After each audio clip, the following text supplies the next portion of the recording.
दोस्तों और स्वागत करता हूं मैं आपका आपके अपने ही YouTube चैनल बीएड एग्जाम पर। पिछले टॉपिक पे हमने डिस्कस किया था आपका कि एवरीडे कॉन्सेप्ट्स क्या होते हैं, आपके साइंटिफिक कॉन्सेप्ट्स क्या होते हैं। अब उसी चीज को थोड़ा आगे बढ़ाते हुए जो हमारा इंपॉर्टेंट टॉपिक है सिचुएटेड लर्निंग, जिसे सिचुएटेड कॉग्निशन भी कहते हैं, या फिर हम बात करें तो इसे हम बोल सकते हैं स्थित संज्ञान या स्थित अधिगम। तो स्थित अधिगम या स्थित संज्ञान ये एक ऐसा सिद्धांत, एक ऐसा थ्योरी है जो कहता है कि जो लर्निंग की प्रक्रिया होती है, जो अधिगम की प्रक्रिया, जो सीखने की प्रक्रिया होती है, जो नॉलेज गेन करने की प्रक्रिया होती है, वो हमारे आसपास में जो भी चीजें हो रही है ना, उसी से जुड़ा है। जिस परिवेश में हम रहते हैं, उदाहरण के लिए मैं बता रहा हूं आपको कि जिस सोसाइटी में हम रहते हैं, सोसाइटी, कल्चर, तो जिस सोसाइटी का हम हिस्सा है, जिस कल्चर का हम हिस्सा है, जिस परिवार का, जिस वातावरण का हम हिस्सा है, हमें नॉलेज जो मिलता है, जो अधिगम हम करते हैं, वो वहीं से मिलता है और हम उसी संदर्भ में चीजों को सीखते हैं। तो चीजों को जो हम जानते हैं, जो हमें नॉलेज, जिसे हम बोलते हैं नोइंग, जिन चीजों के बारे में हम जानते हैं और जिन चीजों को हम करते हैं, जिन समाज में, जिस कल्चर में, जिस वातावरण में रहते हुए, वही दो चीजें आपस में मिलकर हमारे नॉलेज, हमारी लर्निंग को आगे बढ़ाते हैं। यहाँ पे हम लोग नॉलेज वर्ड भी ऐड कर देते हैं, ज्ञान वर्ड। तो हमारा जो ज्ञान है, हमारी जो लर्निंग है, वो हमारी सोसाइटी, हमारे कल्चर, जिस परिवेश में, जिस वातावरण में हम रहते हैं, उससे पूरी तरह से प्रभावित होती है, उस पर पूरी तरह से निर्भर करती है।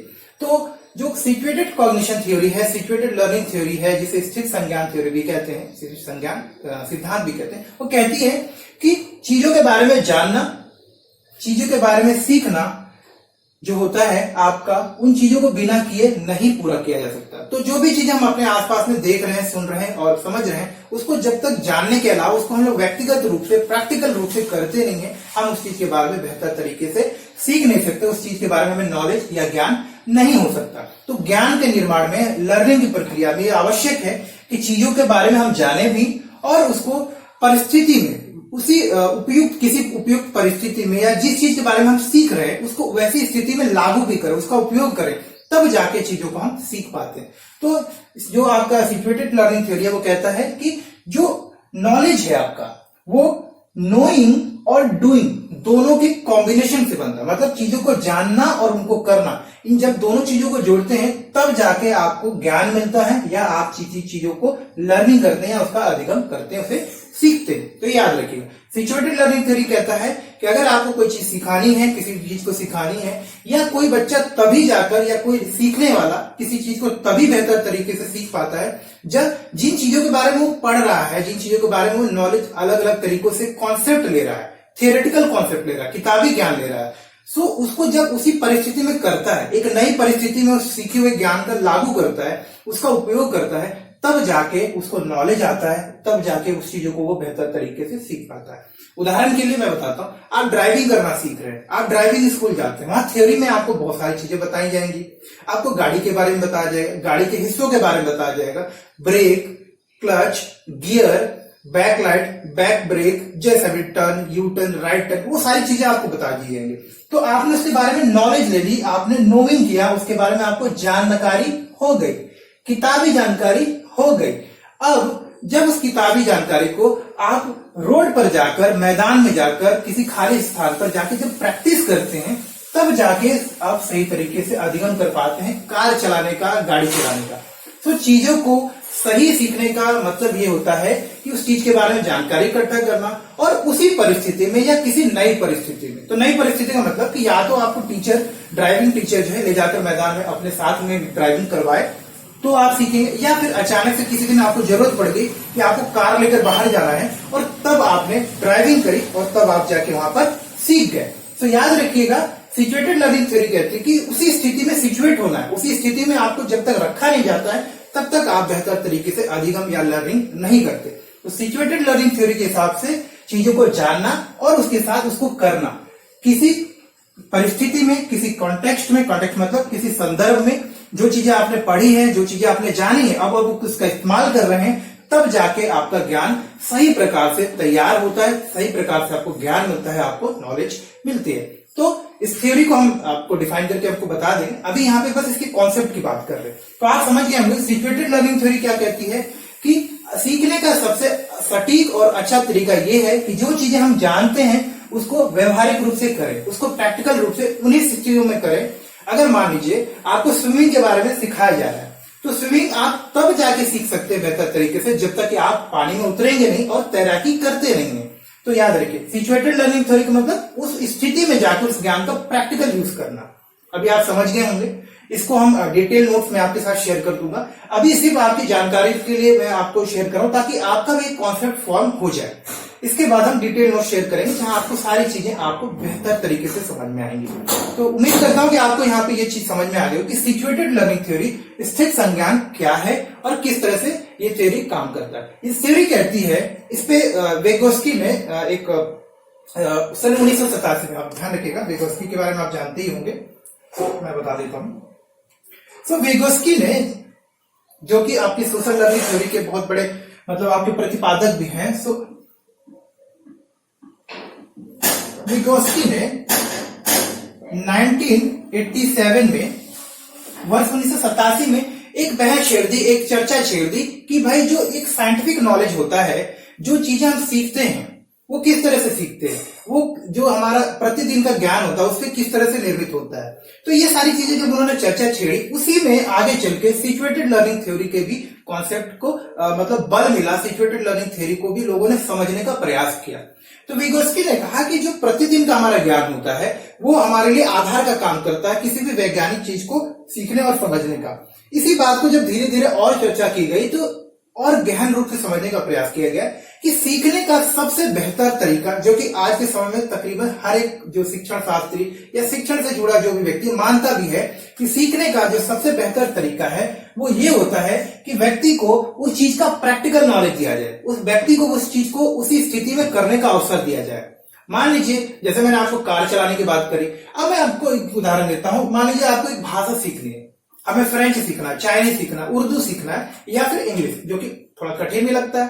तो आप कठिन चीज कोई सीखना चाहते हैं, अब आप उसके बारे में सारा सीख रहे हैं। मान लीजिए कोई आप जैसे इंग्लिश सीख रहे हैं, आपने क्या सीखा, A B to G तक आपने पूरा अल्फाबेट सीख लिया, आपने वर्ड्स बनाना सीख लिए, कुछ वर्ड्स याद कर लिए, कुछ सेंटेंस भी आपने याद कर लिए। अब आप एक बात बताइए, इन चीजों को मात्र याद करके या इनको देखकर, इनको समझकर क्या आप इंग्लिश भाषा बोल सकते हैं? नहीं बोल सकते, क्योंकि सिचुएटेड लर्निंग थ्योरी जो है बिल्कुल प्रैक्टिकल थ्योरी है, बिल्कुल सटीक थ्योरी है। कहती है कि आप चीजों को मात्र जानकर, नो करके, जानकर, उसकी जानकारी लेकर उस चीज की जानकार नहीं बन सकते, उस चीज का आपको ज्ञान पूरा पूरा नहीं हो सकता जब तक अनटिल एंड अनलेस आप उस चीज को प्रैक्टिकली नहीं करते।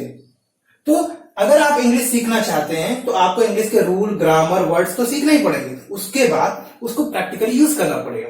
मतलब आपको बोलचाल की भाषा में इंग्लिश का इस्तेमाल करना पड़ेगा। परीक्षा में जब आपको आ जाए तो आपको इंग्लिश में ऐसे लिखना पड़ेगा, इंग्लिश का आपको जहां जरूरत पड़े वहां उसका इस्तेमाल करिए। या अचानक से कोई आपको टीचर आके बोले इंग्लिश में आप मुझे जो एक पोएम सुना, और आप इंग्लिश में वहां सुनाते हैं एक पोएम, या इंग्लिश में अपने आप को इंट्रोड्यूस करो और आप अपने आप को इंग्लिश में इंट्रोड्यूस करते हैं।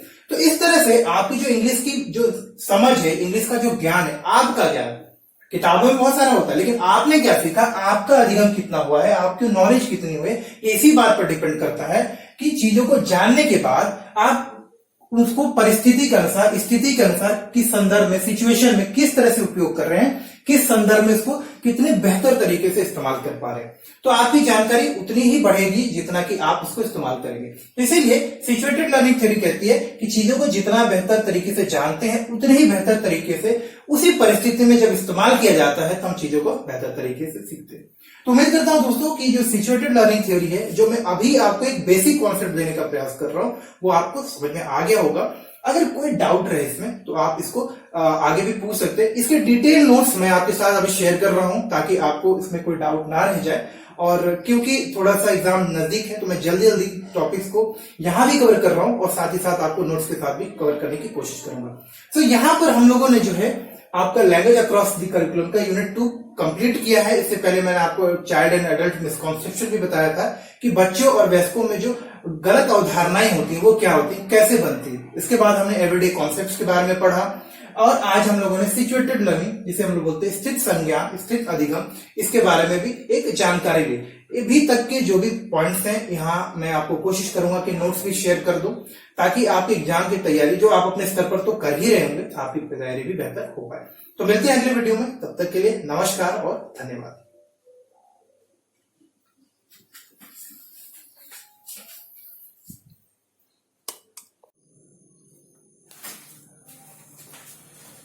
तो दोस्तों अभी जैसे कि हम लोगों ने अभी पढ़ा कि सिचुएटेड लर्निंग थ्योरी। अब देखिए अभी यहाँ पर हम लोग डिस्कस करेंगे कि ये जो सिचुएटेड लर्निंग थ्योरी है, इसको हम लोग मतलब इसको कैसे संचालित कर सकते हैं। सिचुएटेड लर्निंग थ्योरी यानी कि सिचुएशनल लर्निंग जो होती है, इसको किस तरह से किया जा सकता है, किस तरह से इसको संचालित किया जा सकता है, किस तरह से इसको व्यवहारिक रूप दिया जा सकता है। तो सबसे पहले देखिए हम लोग क्या कर सकते हैं, यहाँ पर एक टर्म है आपको बता रहा हूं, सोशल इंटरेक्शन विद एक्सपर्ट, जिसे हम लोग बोलते हैं कॉग्निटिव अप्रेंटिसशिप। अप्रेंटिस का मतलब क्या होता है, जैसे हम लोग बोलते हैं कि अप्रेंटिस करें, अप्रेंटिस का मतलब क्या होता है कि आप कुछ समय के लिए किसी एक्सपर्ट के साथ में जो उसी काम को रोज रोज कर रहा है, आप उसके साथ जुड़ जाते हैं, आप उसके एक तरह से आप बोलते हैं हिंदी में बोले तो उसके शिष्य बन जाते हैं कुछ समय के लिए। और वो जो चीजें आपको आदेश देता है, जिस तरह से चीजों को वो खुद कर रहा है, वो उन चीजों को आपको करने के लिए तरीके बताता है, वो विधि बताता है, वो टेक्निक्स बताता है कि आपको ये चीज किस तरह से करना है। तो यहाँ पे क्या करना है, इसे बोल सकते हैं सोशल इंटरेक्शन विद एक्सपर्ट, जिसे कि कॉग्निटिव अप्रेंटिसशिप भी बोल सकते हैं, संज्ञानात्मक अप्रेंटिसशिप भी बोल सकते हैं। सो यहाँ पर क्या होगा कि एक एक्सपर्ट आदमी एक नए जो अधिगम करता है, जो नया सीखने वाला है, नया जो लर्नर है, उसको क्या करेगा, चीजों को बेहतर तरीके से सिखाएगा। अब यहाँ पे सोशल इंटरेक्शन के दौरान में क्या होता है, जैसे कि मैंने आपको बताया कि हमको प्रैक्टिकली चीजों को सीखना है, प्रैक्टिकली हमको क्या करना है, सिचुएटेड लर्निंग करना है, स्थित संज्ञान लेना है, स्थित अधिगम करना है। तो स्थित अधिगम का मतलब उस स्थिति में पहुंचना पड़ेगा। तो उस स्थिति में पहुंचने के बाद अधिगम करने के लिए आवश्यक है कि हमको सिखाने के लिए, हमारे अधिगम के लिए कोई ऐसा व्यक्ति उपलब्ध हो, कोई ऐसा टीचर, कोई इंस्ट्रक्टर या ट्रेनर हो, या कोई ऐसा एक्सपर्ट आदमी हो जो उस विषय का जानकार हो। उदाहरण के लिए अगर हमें वेल्डिंग करना सीखना है, हमें कार चलाना सीखना है, हमें क्रिकेट खेलना सीखना है, या फिर जैसे कि अगर आपको टीचर बनना है तो आप किसी एक्सपर्ट टीचर के साथ में सारी चीजों को सीखते हैं। सो आप क्या करेंगे, सबसे पहला तरीका सिचुएटेड लर्निंग का हो, जिसे हम बोलते हैं संज्ञानात्मक स्थित संज्ञान या स्थित अधिगम की प्रक्रिया में सबसे पहला काम, जो सबसे पहला और प्रमुख और सबसे प्रभावी तरीका है कि आप किसी एक्सपर्ट के साथ में जुड़ जाएं, उसके साथ में अप्रेंटिसशिप कर रहे हैं, उसके साथ में कुछ समय के साथ जुड़े, और ताकि जो काम आप करना चाह रहे हैं उसको बेहतर तरीके से सीखे। आप उस व्यक्ति के साथ जुड़े जो लंबे समय तक उस काम में कर रहा है, उस व्यवसाय से जुड़ा है। अगर आप शिक्षण सीखना चाहते हैं तो टीचर के साथ जुड़े जो लंबे समय से शिक्षण के काम को कर रहा है। वेल्डिंग करना सीखना चाहते हैं तो उस वेल्डर के साथ जुड़ जाइए जो लंबे समय से वेल्डिंग को कर रहा है, बड़ी परफेक्शन के साथ में करता है, उसे वेल्डिंग के बारे में हर एक चीज पता है। कार चलाना सीखना चाहते हैं तो कार चलाने वाले एक्सपर्ट टीचर के पास या उस ड्राइवर के पास जाइए जो सालों से कार चला रहा है, गाड़ियों को चला रहा है, ताकि वो हर एक चीज का आपको व्यवहारिक जानकारी दे पाए। वो आपको कार चलाएगा, आपको कार चलाते हुए बताएगा भी, उसके बाद आपको कार दे देगा कि अब आप चलाओ, मैं देख रहा हूं कि आप सही चला रहे हो या नहीं। इसी तरह से अगर आप शिक्षण सीखना चाहते हैं तो आप उस टीचर के पास जाइए जो टीचिंग कर रहा है। पहले वो आपको खुद टीचिंग करके क्लास में पढ़ाकर अपना तरीका सिखाएगा, अपना तरीका बताएगा। उसमें से जो भी आपको अच्छी चीजें लगती है वो आप सीखिए, आपका अपना खुद का भी तरीका होगा, आप उसका इस्तेमाल करिए। और उसके बाद आप जब खुद से टीचिंग करेंगे तो वो आपको गाइड करेगा। जैसे एक माइक्रो टीचिंग हमारे यहाँ होती है, वहां पे एक्सपर्ट टीचर्स आपको गाइड करते हैं कि भाई आपकी टीचिंग में ये बेहतर तरीके, ये बहुत अच्छा आप कर रहे हैं, और कुछ जो है छोटी छोटी बदलाव आपको करने की आवश्यकता है। सो एक्सपर्ट, यहाँ पर एक एक्सपर्ट के निगरानी में एक अनुभवी व्यक्ति, एक शिक्षक, एक ट्रेनर, एक टीचर के निगरानी में एक नोविस लर्नर, नोविस या न्यू लर्नर, या बोल सकते हैं कि एकदम अनएक्सपीरियंस लर्नर जाकर चीजों को सीखता है, प्रैक्टिकली करता है और प्रैक्टिकली भी निगरानी भी करता है, ताकि चीजों को बिल्कुल गलत तरीके से ना सीखे। प्रैक्टिकली करने का मतलब ये नहीं होता है कि आप चीजों को प्रैक्टिकली कर गए और सीख गए। आप प्रैक्टिकली सही तरीके से करें, और इसके लिए जरूरी है कि आपको कोई अनुभवी व्यक्ति, कोई एक्सपर्ट आदमी, कोई ट्रेंड आदमी जो उस फील्ड से लंबे समय से जुड़ा हुआ है, वो आपको सिखा रहा है। तो पहला तरीका सिचुएटेड लर्निंग का करने का, इसको संचालित करने का क्या है कि जो नया लर्नर, जो नोविस लर्नर है, जो इनएक्सपीरियंस्ड आदमी, फ्रेशर है, वो experience expert trainer teacher tutor के पास जाए जो लंबे समय से काम कर रहा है, उसकी निगरानी में चीजों को प्रैक्टिकल करके देखकर सीखे।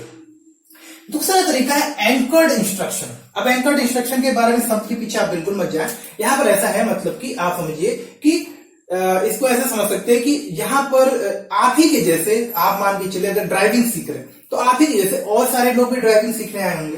तो आप उनके साथ में क्या करते हैं, अपनी समस्याएं करते हैं। यार मुझे ना ब्रेक लगाने में दिक्कत हो रही है, सामने वाला बोलेगा यार मुझे रियर व्यू में देखकर गाड़ी चलाने में दिक्कत हो रही है। इस तरह से सब अपनी अपनी समस्याएं सामने रखते हैं और उन समस्याओं का आपस में समाधान भी शेयर करते हैं। तो एक ही जैसे लोग सब, इसको बोलते हैं कि समूह। इसको हम लिख सकते हैं, हम लोग समान प्रवृत्ति वाले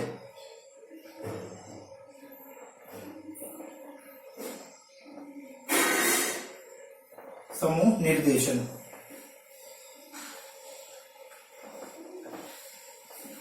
ठीक है, तो समान प्रवृत्ति के जो लोग हैं उनका एक समूह होगा और वो आपस में एक दूसरे को निर्देश देते हैं, आपस में एक दूसरे को मदद करते हैं। तो यहाँ पे क्या होगा, जैसे कि मान के चलिए मैं गाड़ी चलाने जा रहा हूँ, या मैं स्विमिंग करने जा रहा हूँ, या मैं टीचिंग करने जा रहा हूँ। तो जब हम लोग सभी लोग, आप भी हम भी, सबने कभी ना कभी टीचिंग के लिए ट्रेनिंग ली होगी। तो जैसे आपका पाठ्यक्रम चल रहा है तो आप माइक्रो टीचिंग करने जाते हैं, तो वहां पे हमारे जैसे बहुत सारे लोग होते हैं, आपके जैसे बहुत सारे और भी स्टूडेंट होंगे जो टीचर बनने वाले, भावी रूप से शिक्षक बनने वाले, और आप तो बनने ही वाले हैं। सो आप क्या करते हैं, आप जब वहां टीचिंग करने जाते हैं तो आपकी कुछ और समस्या होगी कि यार मुझे ना बोर्ड पे चीजें याद, लिखने में हैंड राइटिंग नहीं बनती, कोई बोलेगा यार मुझे ना चीजें याद नहीं रहती, कोई अपनी अलग अलग समस्याएं बताएगा शिक्षण के संबंध में। तो हम क्या करते हैं, अपना एक व्हाट्सएप ग्रुप बना लेते हैं, एक अपना ग्रुप बना लेते हैं, वहां अपनी अपनी समस्याएं भी शेयर करते हैं और कई बार उस समस्या के समाधान के लिए हम एक दूसरे को सॉल्यूशन भी देते हैं। तो इस तरह से भी एक समूह बनाकर, जहां एक ही तरह की सोच के लोग, एक ही समस्या से जुड़े लोग, एक ही कार्य को करने वाले लोग आपस में एक समूह बनाते हैं, एक ग्रुप का फॉर्मेशन करते हैं और एंकर्ड इंस्ट्रक्शन। एंकर्ड का मतलब कि जो भी बातचीत चल रही है वो कहीं ना कहीं उसी विषय से जुड़ी हुई है जिसके लिए हम लोग वहां पे आए हैं, जिस चीज को हम लोग सीखने आए, प्रैक्टिकल रूप से सीखने आए, उसी से सभी लोग जुड़े हुए हैं और जो भी सवाल जवाब समस्या उसका समाधान शेयर किया जा रहा है उस ग्रुप में या आपस में जो बातचीत कर रहे हो उस समूह में, वो उसी से जुड़ा। तो एंकर्ड इंस्ट्रक्शन होगा तो उस चीज को बहुत अलग अलग दृष्टिकोण से देख पाएंगे और अलग तरीके से उसको समझ भी पाएंगे। तो यहां पर आप समझ पाए होंगे कि पहला तरीका सोशल इंटरेक्शन करें एक्सपर्ट के साथ में, टीचर के साथ में, ट्रेनर के साथ में और चीजों को उनकी निगरानी में करके सीखें। दूसरा तरीका है एंकर्ड इंस्ट्रक्शन, मतलब कि आप लोगों के साथ, ऐसे लोगों के साथ, ऐसे समूह में जुड़ जाएं जो कि आप ही के जैसा काम कर रहे हैं, आप जिस विषय पे काम करना चाह रहे हैं या आप जिस चीज को सीखने वाले हैं, जिस चीज को प्रैक्टिकली करने वाले हैं, वो लोग भी आपके समान ही उस काम को कर रहे हैं। तो एक ही समूह में लोग एक ही जैसी चीजों के बारे में चर्चा करते हैं, एक दूसरे को सिखाते हैं और एक दूसरे से सीखते भी हैं। इसके बाद लर्निंग कम्युनिटीज, जैसे कि मैंने बताया अधिगम समूह, आप बहुत सारे अलग अलग कम्युनिटीज को ज्वाइन कर सकते हैं जो कि आपके विषय से जुड़े हैं। जैसे कि मान के चले, एक तो आप ड्राइविंग स्कूल, मान लीजिए अगर आप स्विमिंग सीख, चलिए ड्राइविंग छोड़ देते, हम टीचर्स की बात करते हैं। सो आप ऐसे बहुत सारे ग्रुप्स को ज्वाइन कर सकते हैं, ऐसे लोगों के साथ में संपर्क में आ सकते हैं जो कि टीचर है या टीचिंग का काम कर रहे हैं। ऐसे लोग जो ऑनलाइन पढ़ा रहे हैं आप उनसे सीख सकते हैं, ऐसे लोग जो ऑफलाइन कोचिंग करते हैं या ऑफलाइन बच्चों को पढ़ा रहे हैं आप उनसे भी सीख सकते हैं। आप उनके साथ समूह बना लें, उनके साथ सीखें। आप उन टीचर्स के साथ में सीख सकते हैं जो डिग्री कॉलेज में पढ़ाते हैं, जो इंटर कॉलेज में पढ़ाते हैं, जो कॉन्वेंट स्कूल में पढ़ाते हैं या फिर जो घर में ट्यूशन भी देते हैं। आप अलग अलग तरीके के लोगों के साथ में जुड़ें, उनके साथ बातचीत करें और उनकी समस्याओं को, उनके तरीकों को सीखें, ताकि आप भी जब प्रैक्टिकली टीचिंग करने आ जाएंगे तो आपको इस लर्निंग कम्युनिटी से जो जानकारी मिली, जो अनुभव मिला है, वो आपको काम आए। तो प्रैक्टिकली सीखने के लिए उस सिचुएशन में किस तरह से आप चीज को कर पाएंगे, सिचुएटेड लर्निंग होने के लिए एक और अच्छा तरीका है लर्निंग कम्युनिटीज का हिस्सा बने। लर्निंग कम्युनिटीज जरूरी नहीं कि वो आपके विषय से ही हो, आपके विषय से थोड़ा अलग भी हो सकता है, लेकिन कहीं ना कहीं मिलता जुलता विषय होना चाहिए। तो अगर आप उनका हिस्सा बनते हैं तो वहां पर भी आपको मदद मिलती है, लोग आपको सिखाते हैं, क्योंकि जो भी चीजें हम सीखते हैं वो सोशल इंटरेक्शन से ही सीखते हैं। हमारे आसपास जो चीजें हो रही हैं उसी परिस्थिति, उसी समाज में, उसी कल्चर का हिस्सा हम हैं और वहीं से चीजों को सीखते हैं। क्योंकि हम कुछ ऐसा बिल्कुल भी नहीं सीखते जो हमारे समाज के लिए उपयोगी ना हो। हम जो भी सीखते हैं उसे हम कहीं ना कहीं इस्तेमाल भी अपने आसपास के वातावरण में, अपने समाज में ही करते हैं। तो ये आप समझ लीजिए, कुछ भी आप सीख रहे हैं वो आपके वातावरण, आपके समाज से, आपके आसपास के जो चीजें हैं उनसे जुड़ी होती है। तो आप सोशल इंटरेक्शन करें, कम्युनिटीज का हिस्सा बने, तो आप और भी बेहतर तरीके से सीखें। उसके बाद एक बहुत ही महत्वपूर्ण तरीका है जिसे बोलते हैं in situ assessment. In situ का मतलब होता है उसी परिस्थिति में। इन सीटू ये एक मतलब आपका ग्रीक वर्ड है, माफ करिए ग्रीक है या दूसरा देख लीजिएगा। तो ये जो एक साइंटिफिक वर्ड है, इन सीटू का मतलब होता है उसी परिस्थिति में। जैसे कि मैंने आपको बताया था, आपको ड्राइविंग करना है तो आप क्या करें, ड्राइविंग करने चले जाइए। ड्राइविंग करते वक्त आपका कोई असेसमेंट करे कि हाँ भाई, जैसे मान लीजिए इन सीटू में आप क्या करेंगे कि आप ड्राइविंग कर रहे हैं तो एक ट्रेनर, जैसे मैंने आपको बताया कि कोई एक्सपर्ट आपकी काम को असेसमेंट करेगा, आपका आकलन करेगा कि चीजों का आप सही तरीके से सीख रहे हैं कि नहीं, ड्राइविंग सही से हो रही है कि नहीं। अगर आप स्विमिंग कर रहे हैं तो स्विमिंग के बारे में आपका टीचर आपको देकर बताएगा कि आप सही तरीके से स्विमिंग कर रहे हैं कि नहीं। अगर आप टीचिंग कर रहे हैं तो क्लासरूम में आपको भेज दिया जाए, क्लासरूम में आपको अवसर दिया जाए कि आप टीचिंग करिए और वहां पर आपका असेसमेंट हो कि आपका टीचिंग स्टाइल क्या था, आप कंटेंट को कितना अच्छे तरीके से दे रहे थे। जैसे आप लोग अभी मेरा असेसमेंट कर रहे होंगे, इसमें बहुत सारी कमियां होंगी तो आप मुझे बताएंगे, तो मैं इन सीटू असेसमेंट आपसे करवा रहा हूं, यानी कि वास्तविक स्थिति में आकर चीजों को कर रहा हूं और आप जैसे एक्सपर्ट, जो मेरे लिए भी एक्सपर्ट हैं, आप मेरा असेसमेंट करेंगे कि कुछ कमी रह गई है, कुछ चीजें और होनी चाहिए, कुछ अच्छी भी बातें होंगी तो आप मुझे बताते, तो मैं कोशिश करता हूं उसको सुधारने का। और आखिर में जब धीरे धीरे मैं ये प्रक्रिया बार बार करूंगा तो मैं और बेहतर होऊंगा। इसी तरह से आप भी जब इन सीटू असेसमेंट होगा आपका, यानी कि वास्तविक परिस्थिति में जब आप काम को करेंगे और कोई आपके काम का आकलन करता है, कोई आपके काम को देखता है, निगरानी में रखता है, तो जब आप चीजों को बेहतर करते हैं, उसमें सुधार करते चले जाते हैं, तो आपका सिचुएटेड लर्निंग की जो प्रक्रिया है वो बेहतर तरीके से होती है। अब इसमें होता क्या, देखिए सिंपल बात है, क्लासरूम में जैसे कि मान लीजिए आप ड्राइविंग के बारे में बात कर रहा था, ये हम लोग बीएड का पाठ्यक्रम नहीं पढ़ रहे, आप खुद ही समझ लीजिए बहुत सारे ऐसे स्टूडेंट होंगे जिनके की थियोरी में बहुत अच्छे नंबर आ रहे होंगे, लेकिन ये जरूरी नहीं कि वो एक अच्छे टीचर के रूप में भी अच्छे से शुरू में काम कर पाए। ऐसा नहीं है कि वो बाद में नहीं काम कर पाएंगे। वही बोला कि जब तक उनका सिचुएटेड लर्निंग नहीं होगा तब तक वो बेहतर तरीके से काम कर पाएंगे कि नहीं कर पाएंगे, ये मात्र थ्योरी पेपर के नंबर के आधार पे बोला नहीं जा सकता। So situated learning is very important, very essential for exact learning. जो चीजें आप सही में वास्तविक रूप से सीखना चाहते हैं उसके लिए आपका सिचुएटेड लर्निंग यानी कि होना चाहिए। अभी आप ऐसा मत सोचिए, अभी मैं आपको बता रहा था तो बता ही रहा हूं कि जरूरी नहीं कि आपके अगर अंक कम आ रहे हैं तो आप एक अच्छा शिक्षक नहीं बन सकते या आप एक अच्छा टीचर नहीं बन सकते। अगर आपने अनुभव किया, आप पहले से एक टीचर के रूप में काम कर रहे हैं, यानी कि आपकी सिचुएशनल लर्निंग अच्छी है, तो आपके मार्क्स भले ही यहाँ पे कम आए लेकिन आप एक अच्छा टीचर बन सकते हैं या आप एक अच्छे टीचर होंगे भी। सो सिचुएशनल लर्निंग बहुत इंपॉर्टेंट होता है हमें चीज को बेहतर तरीके से सीखने में। तो इन सीटू असेसमेंट जिसे बोलते हैं व्यवहारिक आकलन या मूल्यांकन, इसमें हम दो तरीके इस्तेमाल करते हैं, एक तो डायग्नोसिस करते हैं और एक हम देते हैं फीडबैक। इसमें मैं ऐड कर देता हूं, इसमें हम दो चीजें करते हैं, एक तो देते हैं हम लोग फीडबैक, माफ करिएगा, और दूसरा होता है डायग्नोसिस। डायग्नोसिस का मतलब होता है कि एक्सपर्ट आपको बताएगा कि सही में प्रैक्टिकली जिस चीज को आप पढ़ रहे हैं, जिस चीज के बारे में आप ज्ञान ले रहे थे, उसको आप कितने हद तक कितने अच्छे तरीके से कर पाए, सही में आपका क्या स्तर है। और फीडबैक यानी कि वह डायग्नोसिस का एक हिस्सा भी है। फीडबैक के माध्यम से आपको एक्सपर्ट बताएगा इन सीटू असेसमेंट के अंतर्गत, यानी कि व्यवहारिक आकलन की प्रक्रिया के दौरान, कि जो चीजें आप कर रहे हैं उसमें क्या आपकी बदलाव की जरूरत है, किन चीजों को आपको बेहतर करना है, ताकि जो चीज आप सीख रहे हैं उसको प्रैक्टिकली बेहतर तरीके से सीख पाए। तो उम्मीद करता हूं कि आप सिचुएटेड लर्निंग किस तरह से करना है, किस तरह से संचालित होता है वो समझ गए होंगे। आइए अब देख लेते हैं इसके कुछ व्यवहारिक उपयोग, इसके जो एजुकेशनल इम्प्लीकेशन होता है, या हम बोलते हैं ना educational uses of situated learning. बात करेंगे यहां पर यूजेस ऑफ सिचुएटेड लर्निंग, यानी कि स्थित असंज्ञान स्थित अधिगम का शिक्षा में क्या उपयोग है। तो अगर हम बात करें तो देखिए, कोई भी भाषा आपको सीखना है, इसके संदर्भ में हम लोग सिचुएटेड लर्निंग को समझ सकते हैं। जैसा कि मैंने आपको पहले ही बताया कि मान लीजिए अगर आपको कोई भाषा सीखनी है, उसके बारे में सिर्फ किताबों में पढ़कर आप उस भाषा को बोल नहीं सकते जब तक कि आप उसको व्यवहारिक रूप से इस्तेमाल न करें। आप ऐसे लोगों के संपर्क में ना आए जो कि उस भाषा को इस्तेमाल करते हैं, लंबे समय से बोल रहे हैं। जैसा कि मैंने आपको बताया था, सोशल इंटरेक्शन विद एक्सपर्ट।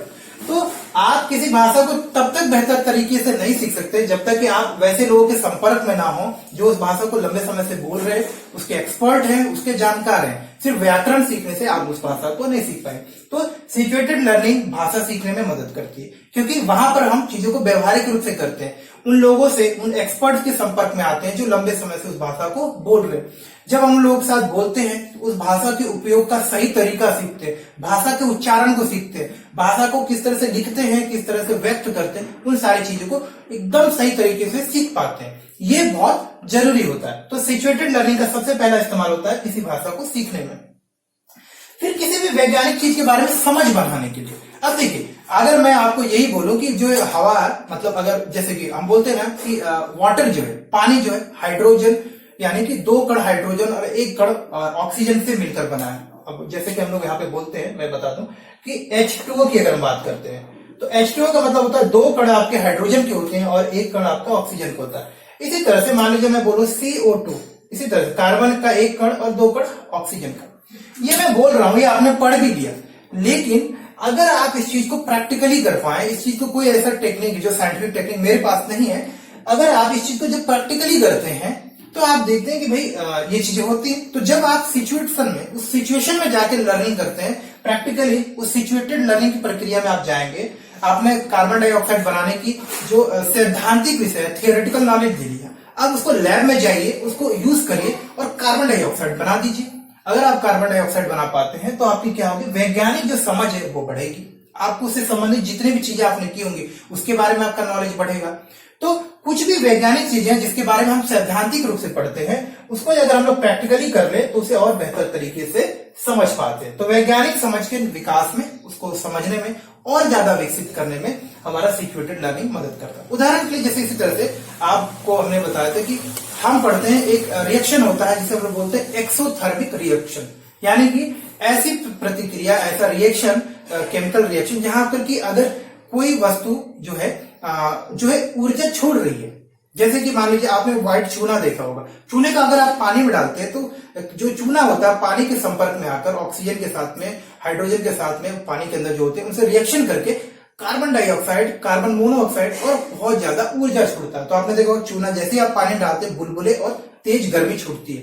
तो ये प्रक्रिया आपने किताब में पढ़ी होगी। अब जब आप चूने को पानी में डालकर ये प्रक्रिया करेंगे तो आप समझ जाएंगे कि एक्सोथर्मिक रिएक्शन कैसा होता है। तो चीजों को प्रैक्टिकल करके जो चीजें वैज्ञानिक रूप से हम पढ़ रहे हैं उसको बेहतर तरीके से सीख भी सकते हैं। ऐसी बहुत सारी चीजें, आप नासा के बारे में पढ़ सकते हैं, आप खगोल के बारे में पढ़ रहे हैं उसको देख लें, चांद तारों को अगर टेलीस्कोप से देख लेते हैं तो समझ जाते हैं। प्रकाश संश्लेषण की प्रक्रिया के बारे में आप बेहतर तरीके से अगर प्रैक्टिकल सीख पाए। कोशिकाओं के बारे में आपने पढ़ा है, अगर माइक्रोस्कोप से इसको कोशिकाओं को, आप पत्तियों की कोशिकाओं को देख पाते हैं तो और बेहतर तरीके से समझते हैं। तो वैज्ञानिक समझ बनाने में जो हमारा सिचुएटेड लर्निंग है वो मदद करता है, यानी कि स्थित ज्ञान, स्थित अधिगम जो है हमारी समझ को विकसित करने में मदद करता है। जैसे कि अगर हम मैथ्स पढ़ रहे हो, फिजिक्स पढ़ रहे हो, केमिस्ट्री, बायोलॉजी, कोई भी विषय पढ़ रहे हो, यहाँ पर हमारा स्थित संज्ञान उस चीज की समझ को और बेहतर, मजबूत और सटीक बनाने में और हमारी सोच को भी क्रिटिकल करने में, सोच को भी वैज्ञानिक तर्क देने में, लॉजिक देने में मदद करता है। कुछ भी नया सीख रहे हैं, आप कुछ भी नया सीख रहे हैं तो अगर आप उस चीज को करके सीखते हैं, आप उस चीज को बेहतर करके सीखते हैं तो आप उस चीज को बेहतर कर पाएंगे। जैसे कि मैंने भी ये चैनल स्टार्ट किया तो मुझे ये लगता था कि करना बहुत मुश्किल है चीजों को, शायद मैं अभी कर रहा हूं तो मुझे लग रहा है मैं धीरे धीरे बेहतर हो रहा हूं। इसी तरह से आप कुछ भी काम करते हैं, शुरुआत में आपको लगता है शायद ये आप काम नहीं कर पाएंगे, लेकिन जब उस नए काम को आप धीरे धीरे करना शुरू कर देते हैं, उस परिस्थिति में खुद को ले जाते हैं तो कहीं ना कहीं से कुछ ना कुछ आइडिया आप कर ही लेते हैं और उस चीज को अपने पुराने नॉलेज के हिसाब से जब उस सिचुएशन में जाके करते हैं तो उस चीज को आप सीख लेते हैं। तो कुछ भी नया सीखने के लिए सिचुएटेड लर्निंग में, यानी कि सिचुएटेड लर्निंग की जो प्रक्रिया होती है, सिचुएटेड लर्निंग की जो एक इन्वायरमेंट, एक हम लोग माहौल बनाते हैं, वो मदद करता है।